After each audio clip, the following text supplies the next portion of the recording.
Thanks everybody for watching. We're gonna move on to the next guest now. My friend Anthony J joins me, and let's see. There we go. Thanks for coming, man. Yeah, glad to be here. Great. Let us know, guys, if you can hear him all right. We only got one mic to work on. Why don't you move a little closer here? Now we're gonna be doing a bit of a experimental thing. We're going to be doing a demo of Qubes. Qubes is an operating system, a Linux sort of distribution that's a very security oriented, and obviously Anthony will be kind of going into that a little bit further. But let me introduce you first. The reason I wanted you to come and join us on this is because I consider you one of the sort of smarter people that I know. Thanks, man. You're welcome. And you're an engineer. You have an engineering background. You have a security background. You're very very educated on privacy and security, and you've sort of you've kind of mastered this operating system that's, you know, by the judgment of other engineer friends of mine, it's a complex operating system to make work as intended, but it's also great because it lets you separate concerns in a way that Windows and Mac just can't do. And so you know, why don't you take it away, man? Yeah, thanks for the intro, Juan. So yeah, my name's Anthony. Most people in the community know me as Anthony. I've been playing with Qubes for about 3 years. I got into Linux after I decided to get into Bitcoin. Not too long ago, but you know, long enough. And I decided that I didn't trust Windows, I didn't trust Mac to handle my security properly. So I started using Linux Mint. This is a nice little introduction. And after a couple of years, I decided that really probably wasn't good enough. And I came across Qubes, and at the time, I could barely even work a terminal. I could barely do change directory or ls. Maybe you may or may not know what that means. But essentially, I didn't have a whole lot of background. My background's been mostly hardware through most of my life. So I've had to play a little bit of catch up in the software game, and I feel pretty comfortable with it now. So yeah, hopefully I can give you a good introduction to Qubes, and hopefully I can show you that it's nothing to be scared of. It's definitely, if you have a little bit of a technical mind, if you've played with Linux before, and especially if you know how to use Linux already, it's going to be a real nice transition for you. Excellent. So everybody bear with us. We're going to try something quite experimental here. We're going to try to do a screen share of Qubes so that you can do your presentation. So why don't you go ahead and do this. Have you joined the we're up the and running. Okay. You clicked on me earlier. You showed my screen. All right. earlier. So let's see if it works.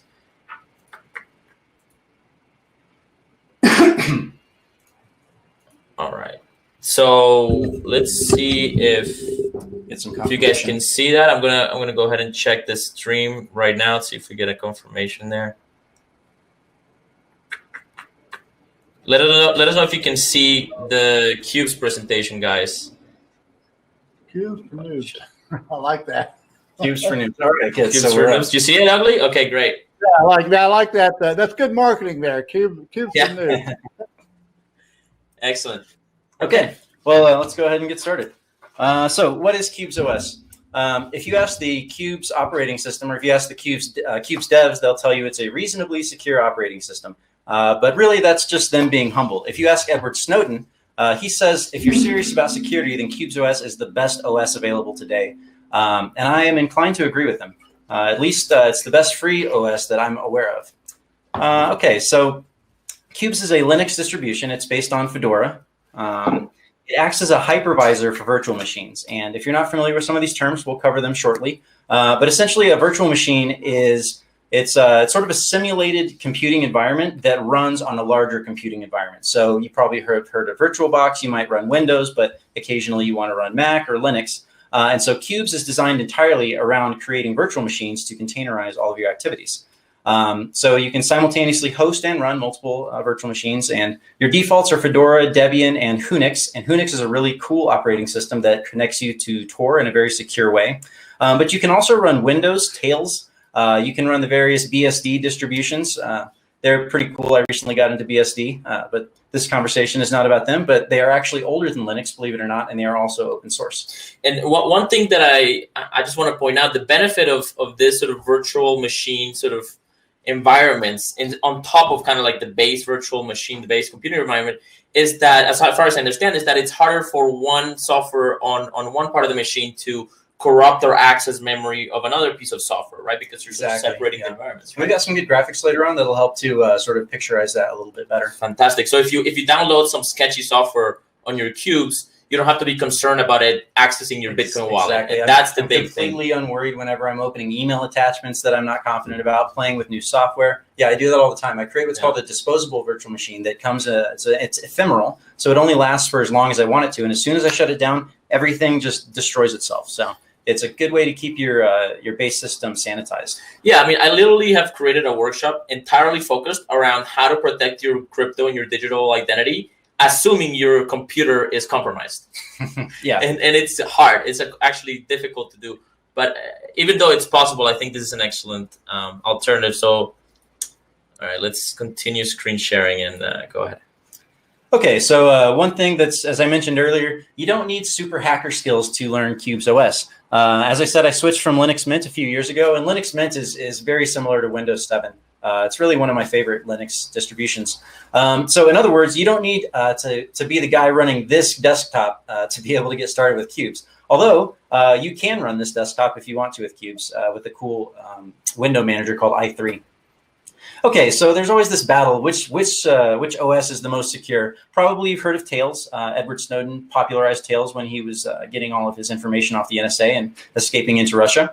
Like I said, we're going to talk a little bit more about Hunix, which is a way to get onto Tor securely.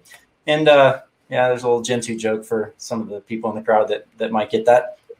Okay, so but the reality is that it's all insecure. All of this stuff is just like, it doesn't matter which OS you're using, Mac, Windows, Linux, or the other Linux, or the other Linux. All of your daily activities, your browsing, your email attachments, all the torrents you download when you're on public Wi-Fi, playing with new software, just everything that you do is just inherently insecure. And the reason is because these applications and the OS have just become far too complex for us to reasonably guarantee any of the threats against any of the threats in the wild. And so this is why Qubes. So the idea of a virtual machine-based OS is that we can't trust the software and we can't trust the devices, but we can at least isolate our activities so that if you compromise one area, it doesn't affect the entire system. And Juan was talking about that earlier. And so again, Qubes is designed to run everything in a virtual machine, including the controller called DOM0. So you'll notice right here, the host. I think we're actually sharing screen. Let me just, before we go on to that. Sure. I just want to confirm we're getting that screen share. Can anybody confirm on the chat that they're seeing it? I'm not seeing the screen share. Okay, you had it for a moment there. Let's see. Just bear with us for a second.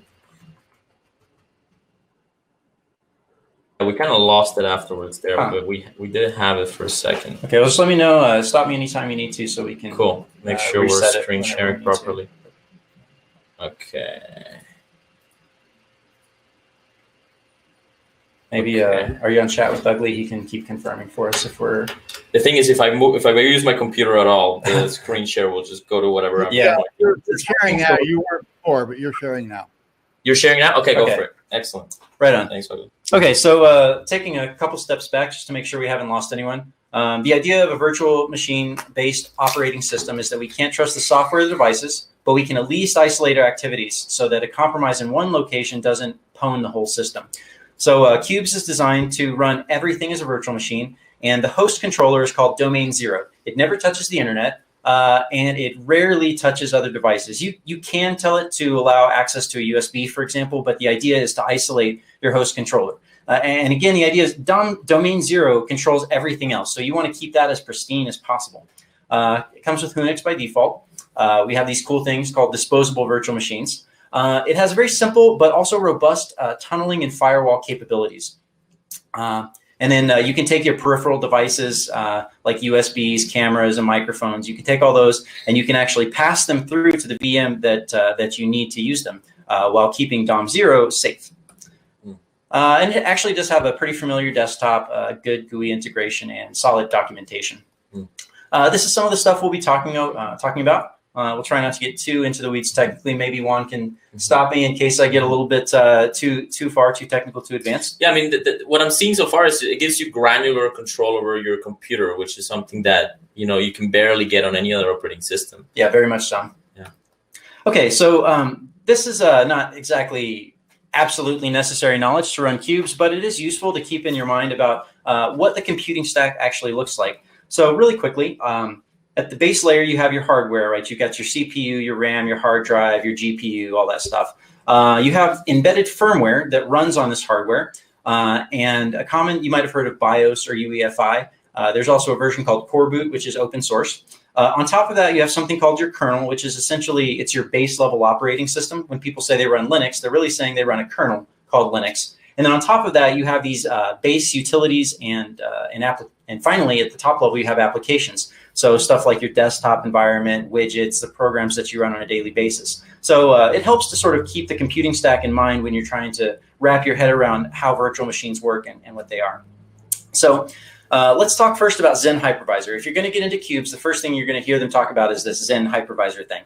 Now, a hypervisor is just a nice fancy word for saying a scheduler, a piece of software that acts as a scheduler for hardware resources. Because remember, a virtual machine is pretending to be its own contained little operating system. And so you need a way of scheduling the resources of the underlying hardware to each of those virtual machines. So what we're going to do here is you can see we've got a big blue field, and we're going to pretend that this is our computer.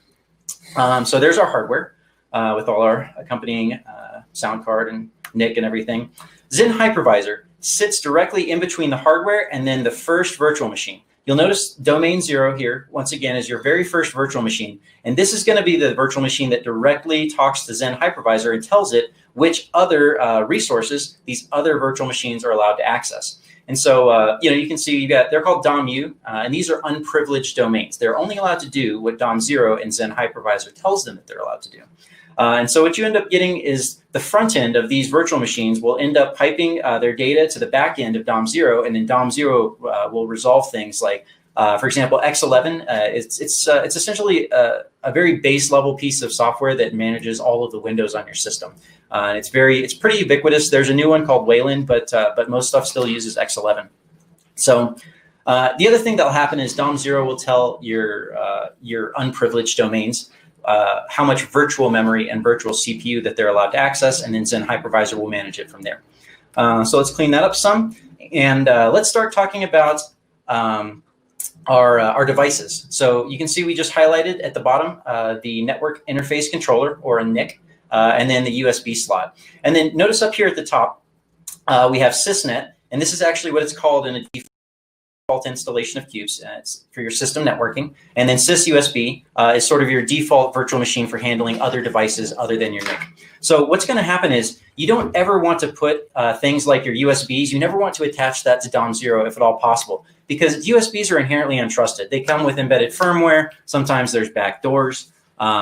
Maybe you have a USB that someone gave you or that you're not sure about the files on it. And the last thing you want to do is plug that in to your virtual machine that's pristine, that you know is clean, that has no problems. So what happens is you can do something called PCI pass-through, where DOM-0, oh no, let's go back here. Where DOM-0 tells Zen Hypervisor to just pass that device directly through to the relevant virtual machine. And that's actually what I'm doing right now to share some of my screen with you right now. So in this way, you can further isolate these devices which are inherently untrusted. You might be asking yourself, why is a network interface card inherently untrusted? It's because these NICs are designed to have direct memory access, which can enable a DMA attack, which is pretty nasty, and it can pretty much pwn your whole system. So it's treated as entirely untrusted in the Qubes architecture. Okay, so hopefully you have a little bit of understanding of what it looks like with these devices and how the virtual machines and the isolation, and a little bit about Zen Hypervisor. So let's move on to networking. So we've got DOM-0 here at the top left. We can sort of collapse that a little bit. And let's just look at sysnet in a little bit closer detail. So you can see we've got the NIC, and then WLS6 is what the interface is called, like on the virtual machine itself, or at least that's what mine is called when I do ifconfig.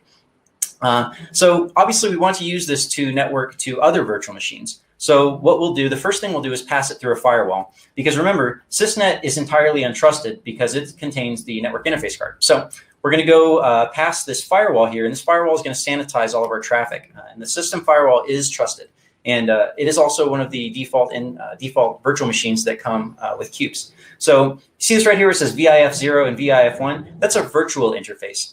So Qubes creates these virtual interface pairs, which act very similar to a NIC, but without actually being a NIC and all the security downsides. And so now SysNet can communicate with System Firewall, and this firewall is going to act as a gateway. It's just going to pass data to other virtual machines. So for example, System Unix. Now's a good time to talk about System Unix.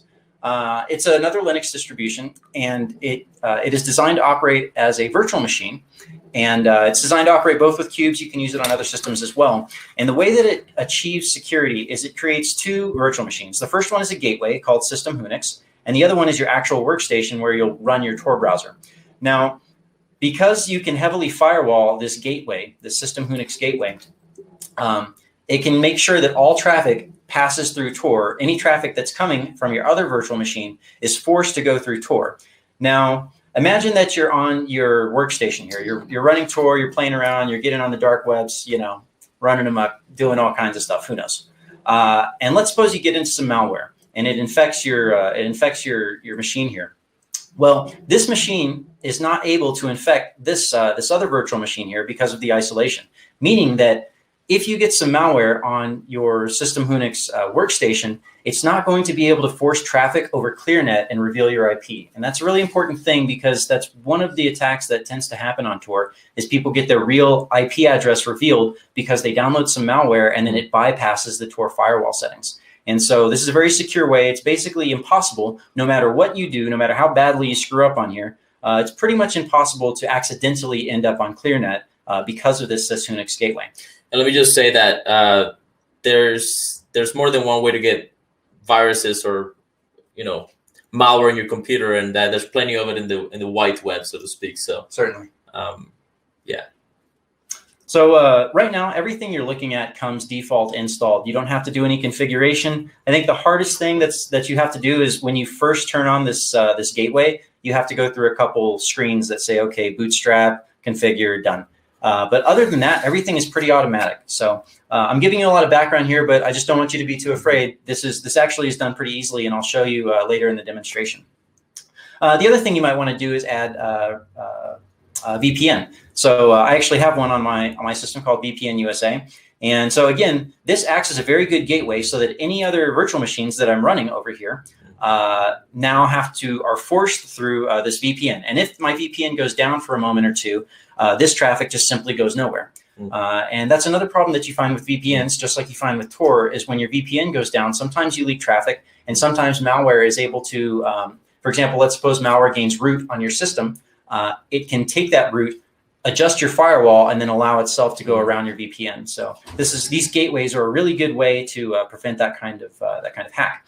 So I've got one called Corporate where I do like banking and maybe Airbnb, that kind of official stuff. And then I've got another one for social media. So if someone hacks my social media machine, now my bank passwords and my Airbnb and Uber passwords, none of that is going to be subject to compromise because it's isolated here in the social media virtual machine. And you can add as many of these virtual machines, VPNs, as you want. For example, I have one for torrents. Iceland is a good jurisdiction to go through. They're pretty free. Spain is another good one I've heard, although I don't usually go through Spain. Okay, so that's kind of a summary on the networking. And as you can see, if you count it up, that's 10 virtual machines that we already have. And so you might be thinking to yourself, wow, that sounds like a lot of storage space on my hard drive. A default installation of Linux is anywhere between 4 and 6 gigabytes. So if every single one of these virtual machines was running a full copy on the hard drive, that would become problematic quickly.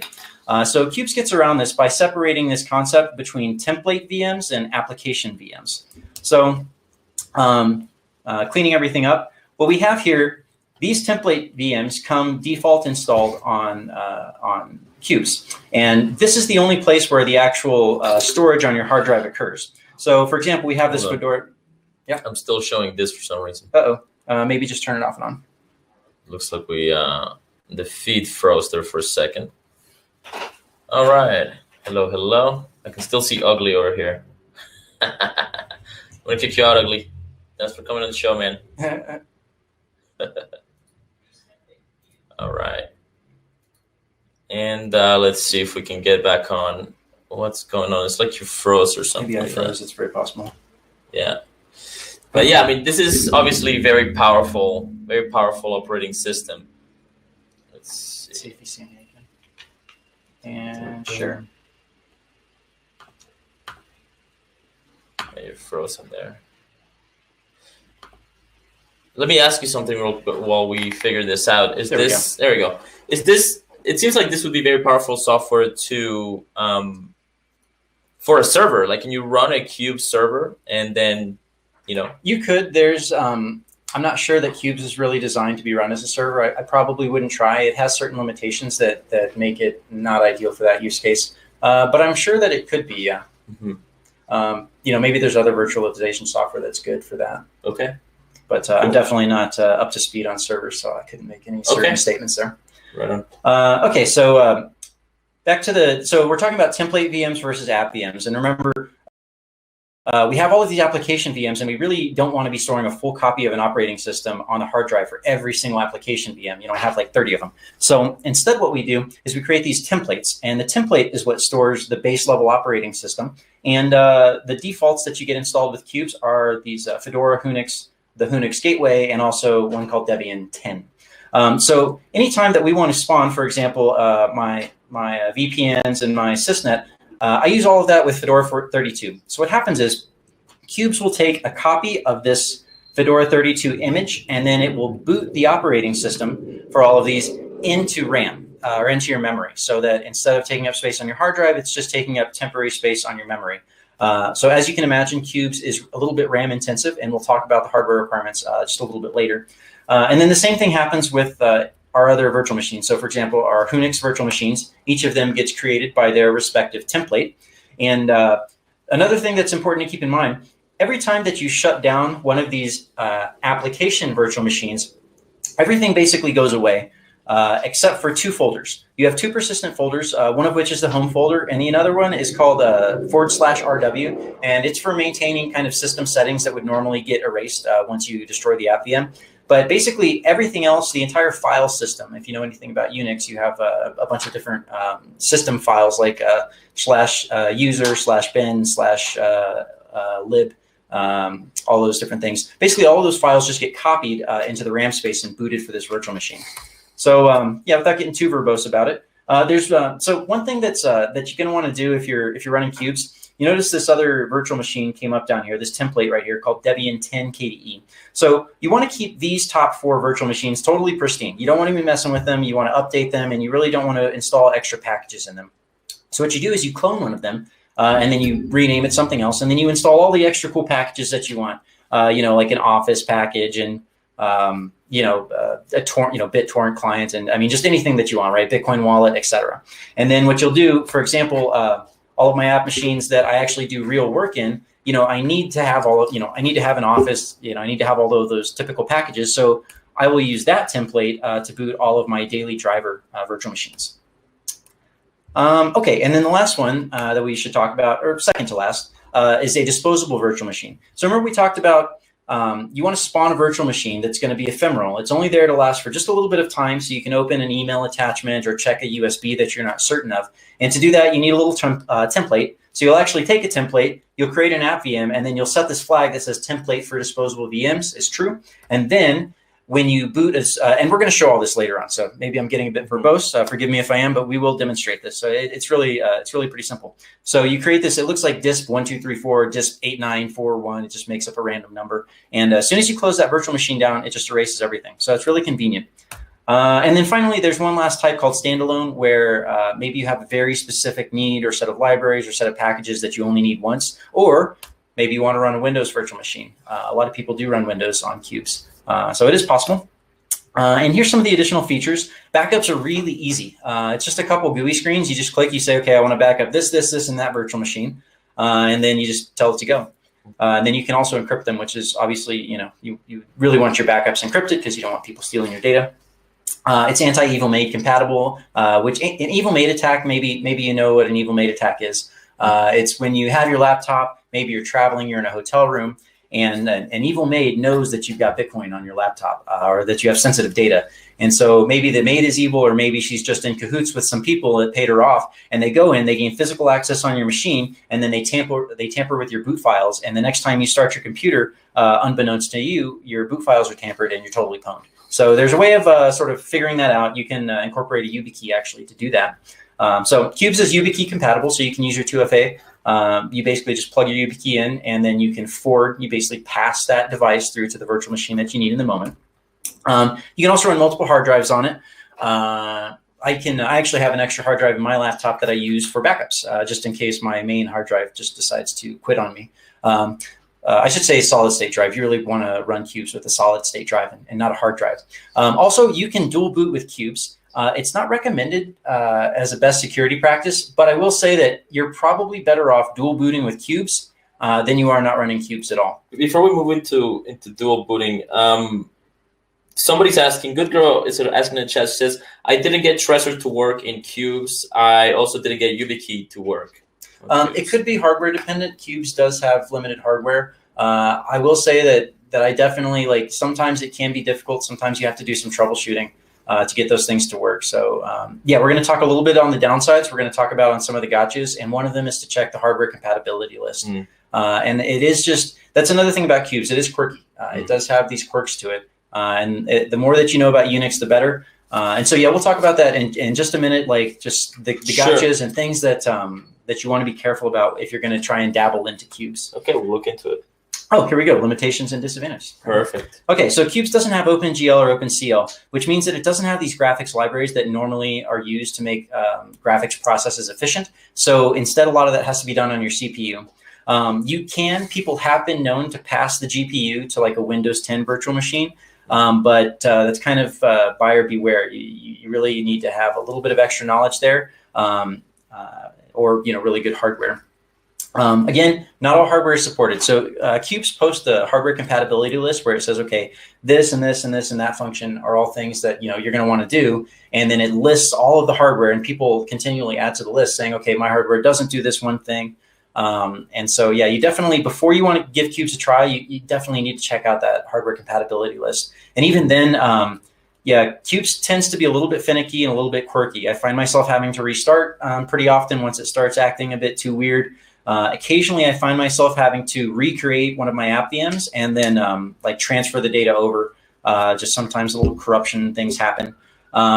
If you've been inside of your template VM, which is where you install your applications, and you've been installing apps and then deleting them and then trying some other stuff, yeah, you might end up kind of messing up your template, and then you should just reinstall it again, which is why your baseline templates, you want to keep those pristine. And then one other thing that you might think about is GNOME versus KDE. If you know anything about Linux, there's a sort of two ecosystems in the graphical world. And I find myself needing to switch between the two of them because sometimes stuff presents one better in one way versus another. For this presentation, I had to go with GNOME. My KDE just wasn't cutting it for some reason. Okay, and then finally, troubleshooting can be difficult for non-power users of Unix. If you're good with Fedora, if you're comfortable in a command line, a terminal prompt, then you're going to be able to do fine in Qubes. You should be able to troubleshoot most problems. The documentation is pretty decent. The troubleshooting help is... if you're posting on GitHub, you're going to get a little bit more help more quickly. If you're on the IRC channels, you're going to get more help quickly. There is a little bit of help out there. I'm in a Telegram group that gave me the idea to how we're going to screen share and give you this demo, which is pretty non-standard. Anyways, the learning curve is definitely there. If you know Unix, it's not that bad. But if you don't know anything about Unix, then it's going to be a little bit steep. So the more that you know about Unix, the better. If you're not confident about your hardware, I wouldn't just go all in and just be like, I'm going to Qubes, I'm leaving everything behind. Always do the smart things, make your backups. If you have if you have an extra laptop that you can work out of, or if you want to dual boot, that's also doable. But again, security, there's some security implications there. But if you're not super familiar with Unix, you might want to sort of take a light step into there and then see if you like it or not. Most of the basic work can be done, but if you're doing video editing, I wouldn't be doing a lot of video editing on Qubes. It can be done, and I have done it before, but it's a little bit slow.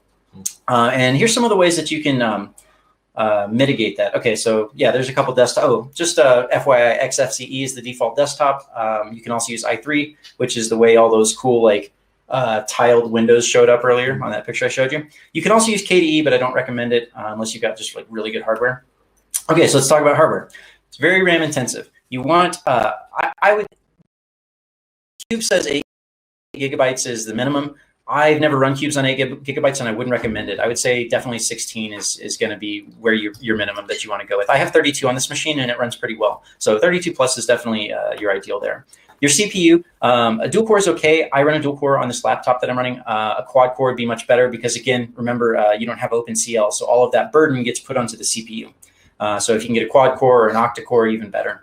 Definitely run it with an SSD. I would not try to run Qubes with a hard drive, with a magnetic spinning hard drive, because you have to think, you're constantly taking those templates and you're constantly spawning new virtual machines off of the template that lives on your hard drive. So, if you have a slow hard drive, it's not going to help you at all. Okay. We also recommend not using a USB keyboard. Essentially, a keyboard is control of your entire system. And as we said, USBs are fairly untrusted.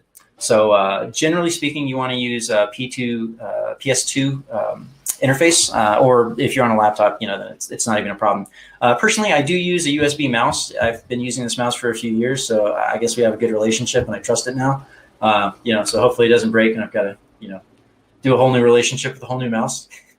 Okay, and then finally, like we said before, check the Qubes hardware compatibility list before installing. And last thing we'll talk about before we do the demo is Purism laptops. So I'm actually running a Purism laptop, and they're a company that attempts to produce a fully open source laptop from all of the little firmware components and the UEFI. Instead of using UEFI, they use Coreboot. Let's see, they've disabled and neutralized the Intel management engine, which I think is pretty cool. And they have this interdiction detection during shipping. And believe it or not, at one time, or at least the Edward Snowden leaks showed us that about 5% of all servers being shipped inside the United States were being interdicted by the Alphabet boys. And who knows what they were doing with them, right? Probably installing new firmware, probably maybe even adding little tiny chips there, tracking and whatnot. So it's not an entirely unusual thing for electronics to be interdicted en route. So Purism offers a sort of interdiction detection, which is cool.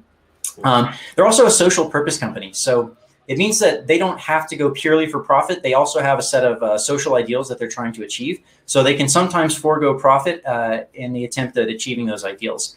They've been around about 5 years now, and their laptops have gotten pretty decent. Like I said, I'm running one of their laptops right now. Their specs on their laptops are somewhat limited considering the price tag. So you're definitely going to pay more for this laptop, but you're going to get a little bit of extra, peace of mind in terms of, hopefully it's not backdoor. You have more open source firmware components, and they're expanding their product line. They are actually right now trying to release a non-Android Mac cell phone. They have a product out there in the market. It's still kind of marginal. It doesn't exactly work right, but they're getting pretty close. You'd be surprised just how hard it is to create a fully open source cell phone. So, I hope they get it right, because I'd love to buy one of their cell phones if they get it right. Okay, so finally, Qubes and Purism. They're really, it's not for everyone, but for those of you that want to up your security game, that have a little bit of a paranoid mindset towards security, and probably most of us should be getting in that mindset. It's definitely something to take a look at and explore. So if there's any questions, maybe we can answer those, and then we'll go into a demonstration. Excellent. So let's get out of the screen share for a second. We can show our ugly mugs to the world. What do you guys think? I mean, this is really interesting to me, and I appreciate you taking the time to make this presentation, because Qubes really does seem to be one of the more secure operating systems. How has it been for you? I mean, you've been using this for about 3 years now. 3 years, yeah. Right? And you said some of the issues you've faced is, I mean, you managed to edit videos on it, which is a good thing. It was probably a little bit slow, CPU intensive. You obviously won't be able to play any games on it. Yeah. That's a good point. Yeah, if you're a gamer, all gamers know that it's Windows. Like, your choice is Windows. Right. Yeah, that's basically where we're at. I mean, even like Linux actually started to allow, I don't know, somebody managed to get VRChat to work on Linux the other day. So that's good news. But for the most part, you're going to give up gaming there, and that's probably for the best. So this is really like a security-oriented laptop. And people that are in the crypto space and doing serious activism, you might really benefit from something like this. Yeah. Does anybody have any questions? Drop them in. And share the link. I think this is actually also very, very valuable, very useful conversation. And I'll make sure that we turn this into a separate video of its own and share it on its own merits. So I'm going to turn on my screen sharing now so that we can do the demo. Great. And I basically have to create an infinite loop to make it work. Cool. So yeah, this is some next level stuff. He's going to be screen sharing his cubes. It worked last night when I was testing on Jitsi. So hopefully, there's my video device. I'm going to pass that through right now to my virtual machine. Okay. And then I'm going to add the video capture device. Yeah. So this is definitely not for like newbies, right? But I mean, well, the presentation was very good. This is what he's doing right now is okay, see like if you can see it. Inception. Let's see. Yeah. Boom. Nice, good stuff. Right, I'm gonna screen share what he's sharing here. So y'all didn't get to see all of this cool ridiculousness where the infinite screens happen, but we're on a different workspace now. Okay, so this is basically what my DOM 0 looks like, and what you're looking at right here is called the Cube Manager. This is where you can just get a really nice overview of what your system is doing. So right now you can see the blue highlight is Jitsi. That's the name of the virtual machine for obvious reasons. I created it just for this purpose. You can see this green dot means that it's turned on. You can see my VPN right here. If you remember, we talked about VPN USA. That is also turned on. I've got my USB turned on. Sysnet.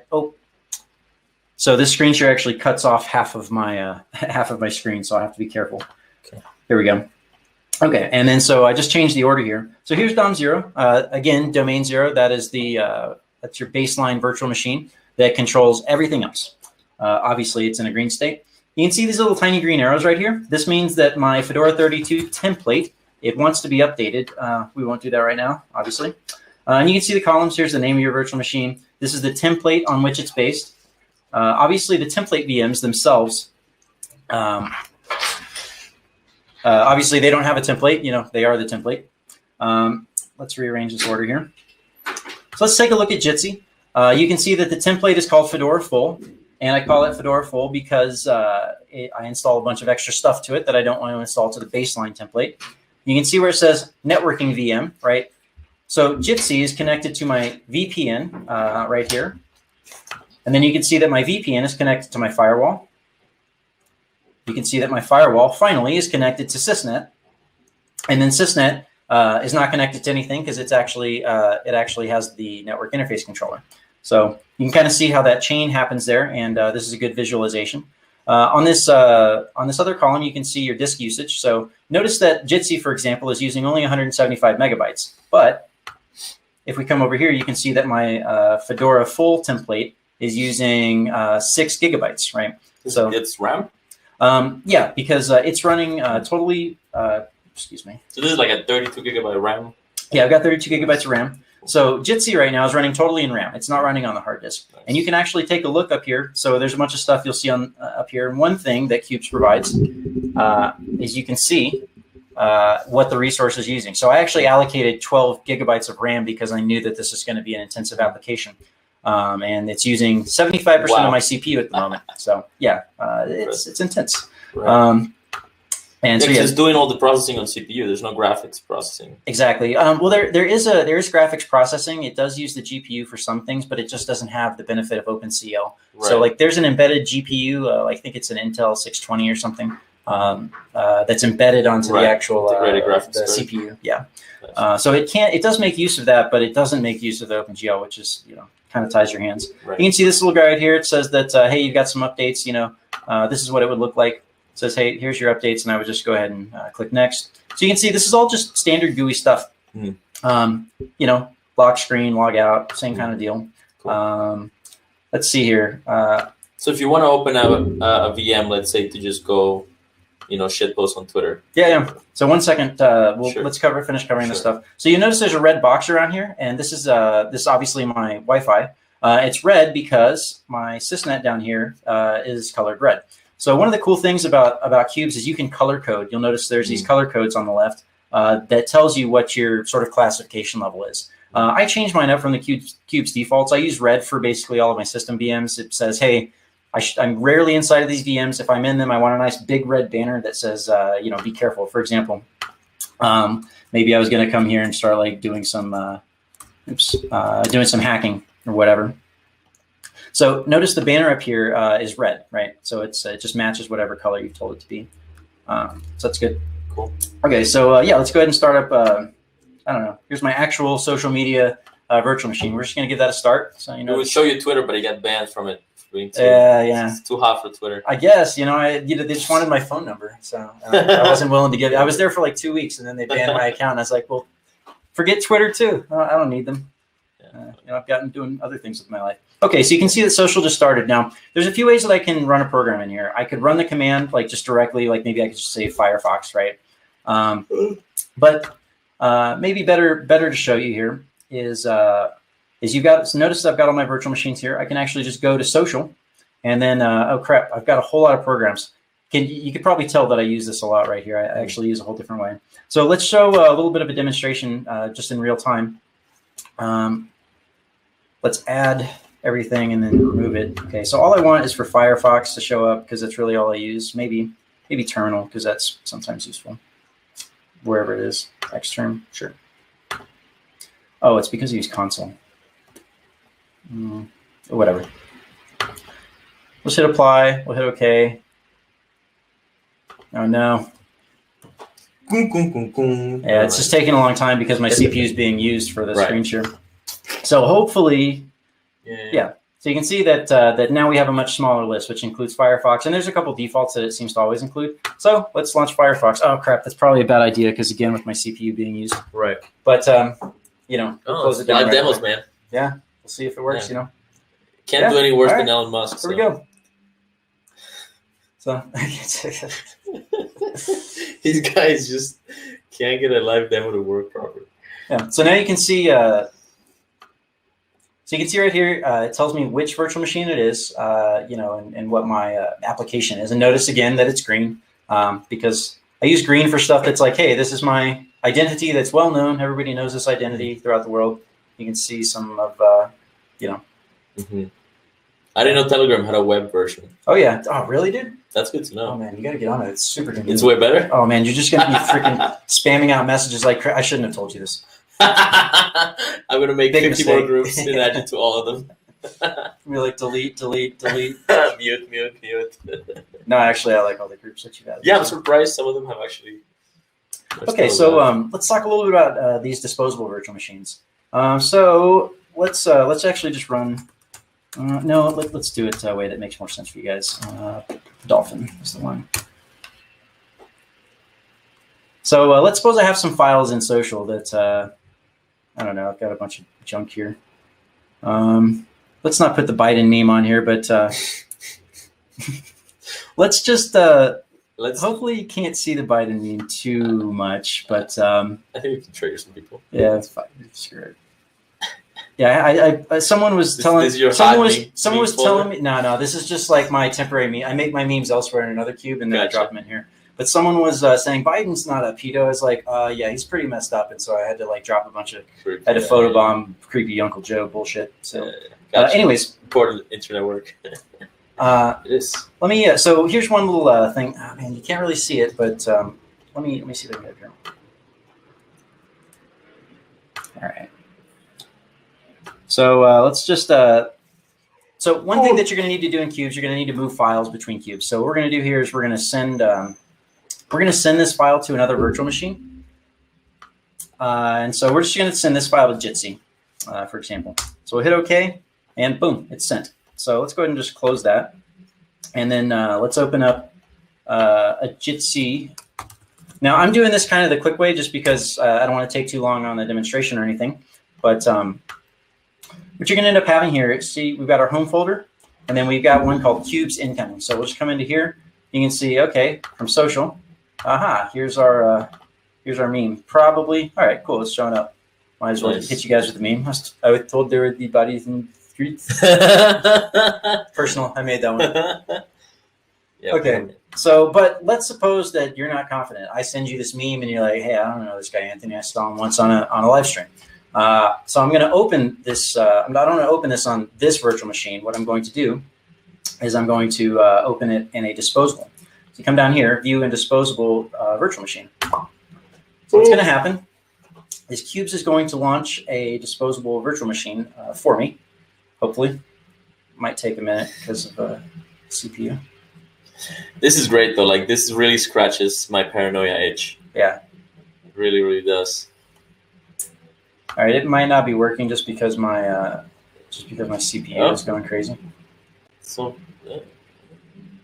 yeah, it doesn't look like it's wanting to do that.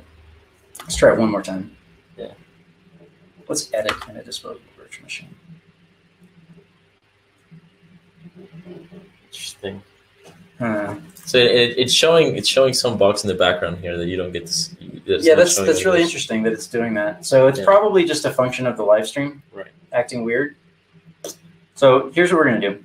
I'll just launch. What you can also do is just launch a disposable virtual machine like this. So for example, notice it says disposable on the left for obvious reason. And what I will do is launch. I guess I should have added more things to there. Dragon Player. Yeah, let's launch Dragon Player. Why not? Live demo. But anyways, normally this would work just fine. You would just come here, view and disposable virtual machine. It'd pop up something that goes like disk 1, 2, 3, 4. Mm-hmm. Right. Right now it's just kind of starved and byte of CPU. Yeah. The resources. So it might be capped. Well, we have some questions here if you want to take a shot at them. Absolutely. Good Girls clearly tried Qubes. She says, can you demonstrate installing a couple of new applications? For example, install Wasabi Wallet or Telegram Desktop. And then last thing she says was, after a while, my VPN setup stopped working. And after trying to debug it unsuccessfully for a few days, I kind of gave up. VPN setup has been tricky too. Yeah, so there's a Qubes documentation where someone created a cool little script. I don't know how. Can you ask? Can we interact with her? She should be able to hear us. How long ago was that that you tried to do that? Yeah, Good Girl. If you can let us know how long ago you tried to do that. Hopefully, you're still watching. So, at the risk of installing new software, live on camera when my CPU is already 75% consumed, we'll give it a try. Cool. Let's say Wasabi Wallet. Yeah. Yeah, let's go for it. Cool.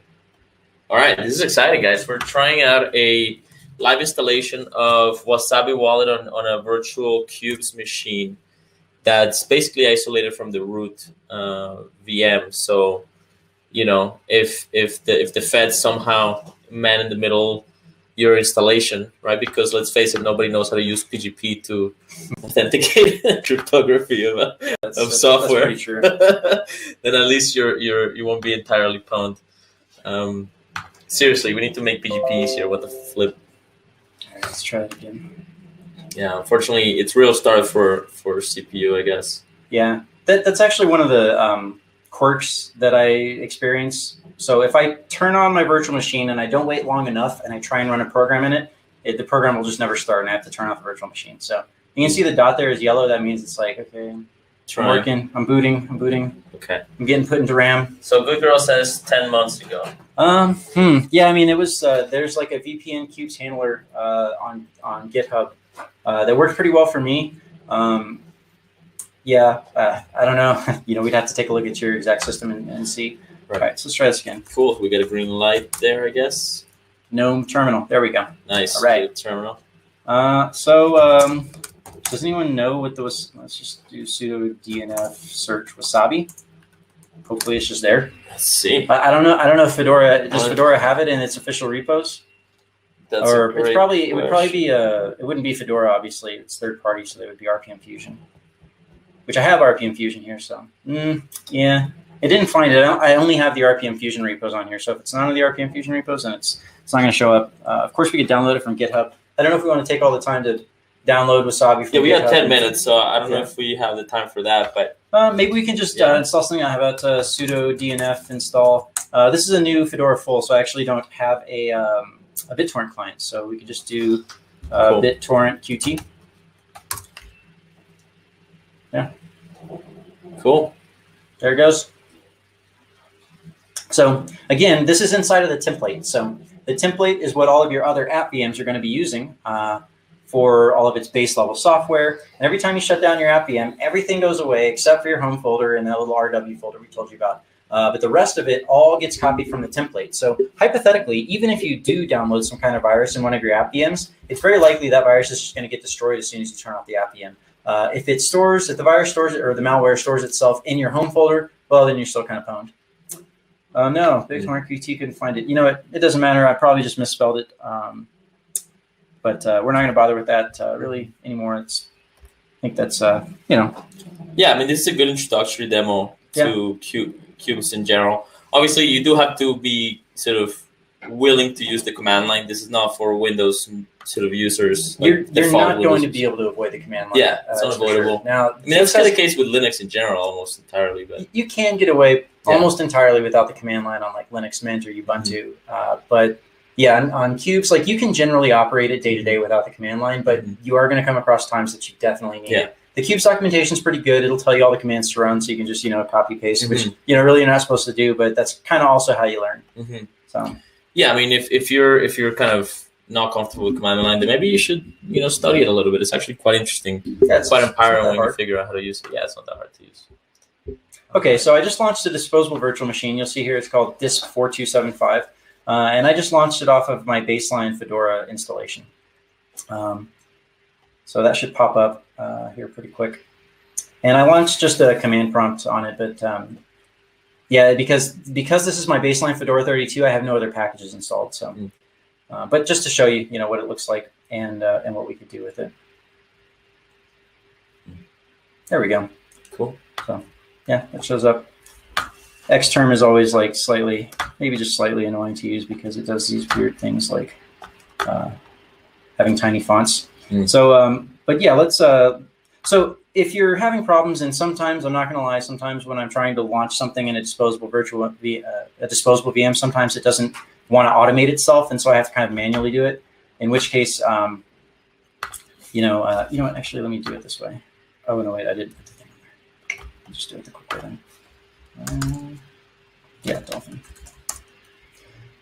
Okay, so back to meme time. So you just opened up a Windows, an Explorer folder from your social VM by right-clicking command and then just Dolphin. Dolphin's the So when you right-click, you get folder manager. You know what? Let's before we go to like showing the disposable, I forgot to show you the Qube settings. This is like pretty important part of Qubes. Cool. Let's do it. So like you saw me do, you can right-click and open up the Qube settings for any of these things. And it gives you all your basic stuff. Okay, where's your, which networking VM do you want to use? Tells you what your current template is. I can't rename it or change the color because it's turned on. I can tell it how much maximum storage size it's allowed to have. So you can see that my social is allowed to have 20 gigabytes. Over here, we can come to advanced, and I can tell it, okay, what's the maximum memory? I tell it it's allowed to have 6 gigabytes of memory. I can also tell it I can reduce its number of virtual CPUs if I want. Let's see. Here's that. Remember we said that you need to make a template for your disposable to launch off of? This is where you would come in here and say, okay, make this a template so I can launch other disposable virtual machines from my social media. So in other words, if I want to like launch a disposable virtual machines with all of my settings that that social has and all the files and all that stuff. Logged in and stuff. Exactly. So I could just click that and then I could launch a disposable off that. In fact, maybe we'll try that. So we'll leave that checked. You can set specific firewall rules for this VM. And here's where the devices are. We'll go into the USB VM to show you that, actually. So let's just apply that setting. Redo, and then hopefully, can they see that? Yeah. Oh, there we go. Yeah. Okay, so here's the system USB. Remember I said that there's a lot of devices there. So we'll go to the Qube settings, and you can see here, devices. So you can see that my USB Qube has, system USB has the USB controllers, and I don't know what this thing is. Maybe I just accidentally put that there. Probably I got hacked. Okay, so you can see things like audio devices and all this other stuff. Interesting. I would think my audio device would be over here, but I don't know. Anyways, but if you have like specific devices that you want to add or whatnot, this is how you would add these things to your virtual machine. We can also come over here and look at Sysnet. And do the same thing. That's your dedicated FBI agent. Yeah. So you notice here, network controller, Qualcomm Atheros. So this is obviously sysnet, right? And so obviously it needs my network controller card passed to it. So it's called PCI pass-through, is the phrase there. So, and that also corresponds with this up here. So you can see that when you click this little icon here, all of these devices pop up. So you can see this, this little USB video thing. So the way I'm actually sharing video with right now is I have the output HDMI piped back through a little capture card that converts to USB, and then I plug that USB back into my computer. And then this is the device right here. You'll notice, right here that it's plugged into Jitsi, which is the way that we're showing this desktop right here, which I didn't even know was possible until like 2 days ago. So wait. So don't touch it. So this is great. So I'm seeing a graphics card, HDMI, connected to a cable that goes behind the laptop and connects to itself again. Is that what I'm looking at right now? It's an infinite loop where the flux capacitors run underneath the desk. That's amazing. I almost want to show them right now. Get the camera. Really funny. Oh, no, wait, because we'll lose it. So that's not to touch it. We'll do it at the end. That's fucking hilarious. Can I take a picture of this? Yeah, go for it, man. Okay, and then so you can see I've got the microphone. I've also got that pumped to Jitsi, although we're using Juan's microphone and Juan's camera. I've got the webcam pumped to Jitsi right now as well. So you can see that this is how you pass through the devices, and it's not anything cosmic. It's not difficult. Like all you got to do is click a couple buttons like, oh, okay, where's my device? Oh, there's my microphone. Send it to, I want to get on my social media now and do a webcam, whatever. Get on your OnlyFans. I don't know. I don't judge. Right. Sell your socks. Okay, so all right, finally, the last thing we'll show is this disposable virtual machine. Right, we could, not what I wanted to do. Close. And this is so you can safely drop memes on the Infowar, of course. Exactly. That's what it's all about. Actually, meme war. I'm tempted to do like a slightly longer thing, but we'll just do it this way. We'll do it this way, and then we'll try and set something up to make it look cool. Actions, send to VM. So once again, this time we're just going to send it to disposable. Oh, cool! It already knows that. It already knows the disposable exists there. So we're just going to say, okay, go there. And if you want to be all cool, then you're going to do change directory. Actually, you could do ls for list. So Qubes incoming, right? That's where new files come into. So we're going to do this change directory cosmic command to Qubes incoming. You can ls again. Oh, there's social. We'll change directory into social. And then finally, there's our JPEG, right?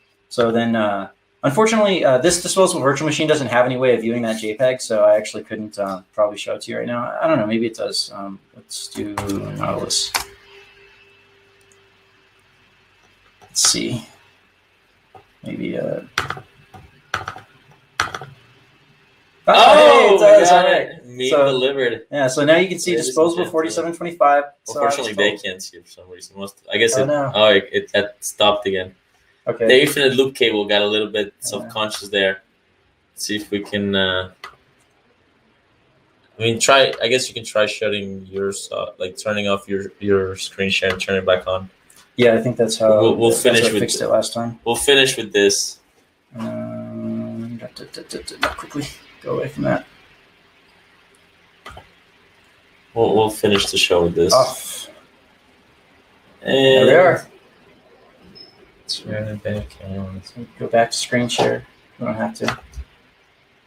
Yeah, so that's probably a good stopping point. So that's just a good idea of what Qubes does and how it works, and right. Kind of just on the fly playing around with it. I didn't get to show you everything, and it wasn't as clean as it could have been. Right. That's fine. I think that was an excellent showcase. Sorry for the infinite screens. Let's take the camera and show them what this looks like. Okay. Hold on, I gotta open up that link again. And thanks everybody for watching, and hopefully that was useful to some people out there. Maybe others can get value of it once we share it. Let me see. We're just gonna do one more thing, and then we'll go on to the next show. Jitsi.